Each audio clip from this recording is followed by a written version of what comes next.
কেন যে আজ এইভাবে ডিমটা ভেজেছিলাম কে জানে। আপনারা কিন্তু এইভাবে একদম ডিমটা ভাজবেন না।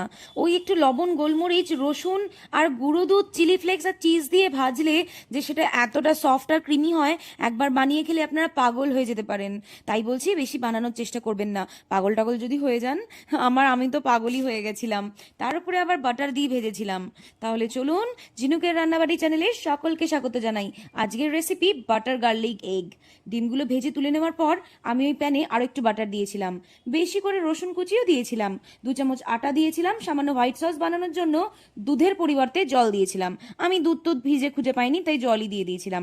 সামান্য লবণ, চিলি ফ্লেক্স, অরিগানো দিয়ে মিশিয়ে নেওয়ার পর ভেজে রাখা ডিমগুলো দিয়ে হালকা করে নাড়াচাড়া করে আমি সামান্য ফ্রেশ ধনেপাতা ছড়িয়ে নামিয়েছিলাম।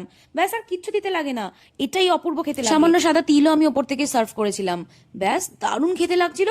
কিন্তু গরম গরম এই রেসিপিটা ট্রাই করবেন। ভিডিওটি ভালো লাগলে লাইক, শেয়ার, সাবস্ক্রাইব করে পাশে থাকবেন।